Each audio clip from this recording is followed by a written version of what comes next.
Hello welcome back to our channel. ഇന്നത്തെ recipe mushroom ബിരിയാണിയാണ് കേട്ടോ. നല്ല സൂപ്പർ ടേസ്റ്റി ആയിട്ടുള്ളൊരു ബിരിയാണിയാണ്. മക്കൾക്ക് ലഞ്ച് ബോക്സിനൊക്കെ കൊടുത്തയക്കാൻ പറ്റിയ ഒരു കിഡിലായിട്ടാണ് കേട്ടോ. നല്ല സൂപ്പർ ഐറ്റമാണ്. അപ്പോൾ നമുക്കതെങ്ങനെ ഉണ്ടാക്കാം എന്ന് നോക്കാം. അതിനായി ഞാനിവിടെ ഒരു 200 ഗ്രാം മഷ്റൂം ഇതുപോലെ കട്ട് ചെയ്തെടുത്തിട്ടുണ്ട്. എന്നിട്ട് അതുപോലെ നല്ലപോലെ കഴുകി വൃത്തിയാക്കിയതിന് ശേഷം അതിലേക്ക് 1 ടേബിൾ സ്പൂൺ തൈരും ആവശ്യത്തിന് ഉപ്പും മഞ്ഞൾപ്പൊടി 1 ടീസ്പൂണ് 1 ടീസ്പൂണ് മുളക് പൊടി എന്നിവ ചേർത്തിട്ട് ജസ്റ്റ് ഒന്ന് കൈ കൊണ്ട് കുഴച്ചിട്ട് ഇതൊന്ന് 10 മിനിറ്റ് ഒന്ന് റെസ്റ്റ് ചെയ്യാൻ വേണ്ടിയിട്ട് നമുക്ക് മാറ്റി വെക്കാം. ഇനി നമുക്കിതിലേക്കൊരു ചെറിയൊരു അരപ്പ് ആവശ്യമുണ്ട്. അതിനായി ഒരു മിക്സിയുടെ ജാർ എടുക്കാം. അതിലേക്ക് ഒരു 2 തക്കാളി, കുറച്ച് മല്ലിയില എന്നിട്ട് നല്ല പോലെ ഒന്ന് അരച്ച് പേസ്റ്റ് ആക്കിയിട്ട് അതും മാറ്റി വെക്കാം. ഇനി ഇവിടെ ബിരിയാണി ഉണ്ടാക്കാനായിട്ട് ഞാനിവിടെ ബർക്കത്തിൻ്റെ ബിരിയാണി അരിയാണ് എടുത്തിട്ടുള്ളത്. അപ്പോൾ ഞാനിന്നിവിടെ കുക്കറിലാണ് തയ്യാറാക്കിയെടുക്കുന്നത്. അപ്പോൾ അതിന് ഈ ഒരു അരി ബെസ്റ്റാണ് കേട്ടോ. അപ്പോൾ അത് നല്ലപോലെ കഴുകിയിട്ട് ഒരു 5 മിനിറ്റ് കുതിർക്കാനായിട്ട് വെക്കാം. ഇനി ഒരു കുക്കർ വെച്ച് കൊടുക്കാം. എന്നിട്ട് അതിലേക്ക് ആവശ്യത്തിന് ഓയിൽ ഒഴിച്ച് കൊടുക്കാം. ഓയിൽ നല്ലപോലെ ചൂടായി വന്നതിന് ശേഷം സ്പൈസസ് ചേർത്ത് കൊടുക്കാം കേട്ടോ. പട്ട, ഏലക്ക, ഗ്രാമ്പു, ബേ ലീഫൊക്കെ ചേർത്ത് കൊടുക്കാം. ഇനി ഒരു 2 സവാളയാണ് എടുത്തിട്ടുള്ളത്. അതൊന്ന് ഇതുപോലെ കട്ട് ചെയ്തിട്ട് അതും കൂടി ചേർത്ത് കൊടുക്കാം. എന്നിട്ട് നല്ലപോലെ ഒന്ന് ഇളക്കി വഴറ്റി കൊടുക്കാം കേട്ടോ. നല്ലപോലെ വഴണ്ട് വന്നതിന് ശേഷം ഇതിലേക്ക് 3 ടീസ്പൂൺ ഇഞ്ചി, വെളുത്തുള്ളി, പച്ചമുളക് ഇതെല്ലാം കൂടി ചതച്ചെടുത്താണ് അതും കൂടി ചേർത്ത് കൊടുക്കാം കേട്ടോ. എന്നിട്ട് നല്ലപോലെ ഒന്ന് ഇളക്കി കൊടുക്കാം.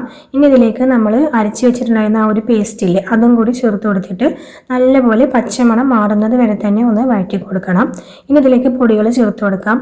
ഒരു 1.5 ടീസ്പൂൺ ഗരം മസാല, 1/4 ടീസ്പൂൺ മഞ്ഞൾപ്പൊടി, 1 ടീസ്പൂൺ മുളക് പൊടിയും ഒരു 1/2 ടീസ്പൂൺ കുരുമുളക് പൊടിയും കൂടി ചേർത്ത് കൊടുക്കാം. എന്നിട്ട് നല്ലപോലെ ഒന്ന് വഴറ്റി കൊടുക്കാം കേട്ടോ. ഇനി ഇതിലേക്ക് നമ്മൾ ആദ്യം റെസ്റ്റ് ചെയ്യാൻ വെച്ചിട്ടുണ്ടായിരുന്ന ഒരു കൂന് അതും കൂടി ചേർത്ത് കൊടുക്കാം. എന്നിട്ട് നല്ലപോലെ ഒന്ന് വഴറ്റി കൊടുക്കാം.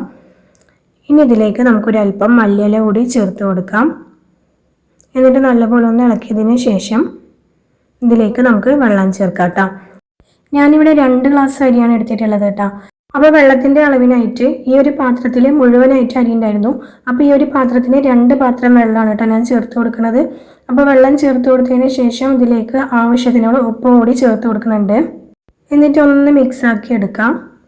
ഇനി ഇതിലേക്ക് 1 ടേബിൾ സ്പൂൺ നിറയെ നെയ്യ് കൂടി ചേർത്ത് കൊടുക്കാം. എന്നിട്ട് അതും കൂടി നല്ലപോലെ ഒന്ന് യോജിപ്പിച്ച് കൊടുക്കാം. ഇനി വെള്ളം നല്ലപോലെ തിളച്ച് വന്നതിന് ശേഷം കഴുകി മാറ്റി വെച്ചിട്ടുണ്ടായിരുന്ന അരി നമുക്ക് ചേർത്ത് കൊടുക്കാം. എന്നിട്ട് എല്ലാം കൂടി ഒന്ന് നല്ലപോലെ ഒന്ന് മിക്സാക്കി കൊടുത്തിട്ട് കുക്കർ അടച്ച് വെച്ചിട്ട് ഒരു 2 വിസിൽ വരെ, ഹൈ ഫ്ലെയിമിൽ 2 വിസിൽ വരെ നമുക്കൊന്ന് വേവിച്ചെടുക്കാം കേട്ടോ. അപ്പോൾ ഇപ്പോൾ 2 വിസിൽ വന്നിട്ടുണ്ട്. ഇപ്പോൾ 2 വിസിലിന് ശേഷം നമ്മുടെ കൂൺ ബിരിയാണി ഇവിടെ റെഡി ആയിട്ടുണ്ട് കേട്ടോ. ഇനി നല്ലപോലെ ഒന്ന് ഇളക്കി കൊടുക്കാം കേട്ടോ. അപ്പോൾ നല്ല ഒട്ടിപ്പിടിക്കാതെ നല്ലപോലെ തന്നെ റെഡിയായി കിട്ടിയിട്ടുണ്ട് കേട്ടോ. നല്ല ടേസ്റ്റി ആയിട്ടുള്ളൊരു ബിരിയാണിയാണ്. അപ്പോൾ ഇറച്ചിയൊന്നും കഴിക്കാൻ ഇഷ്ടമില്ലാത്തവർക്ക് ഇതുപോലെ കൂന് വെച്ചിട്ട് ബിരിയാണി ഉണ്ടാക്കിയെടുക്കാം കേട്ടോ. അപ്പോൾ പ്ലേറ്റിലേക്ക് ഇട്ട് കൊടുത്തതിന് ശേഷം ഞാൻ കുറച്ച് മഷ്റൂം ഇങ്ങനെ ഫ്രൈ ആക്കിയും കൂടി എടുത്തിട്ടുണ്ടായിരുന്നു. അതും കൂടി വെച്ച് കൊടുത്തിട്ടുണ്ട് കേട്ടോ. അപ്പോൾ ഒരു ഭംഗിക്ക് വേണ്ടിയാണ്. അപ്പോൾ നല്ല ടേസ്റ്റി ആയിട്ടുള്ളൊരു ബിരിയാണിയാണ്. ഇതുപോലെ ട്രൈ ആക്കാത്തവരുണ്ടെങ്കിൽ ഒന്ന് റെഡിയാക്കി നോക്കാം കേട്ടോ. സൂപ്പറാണ്.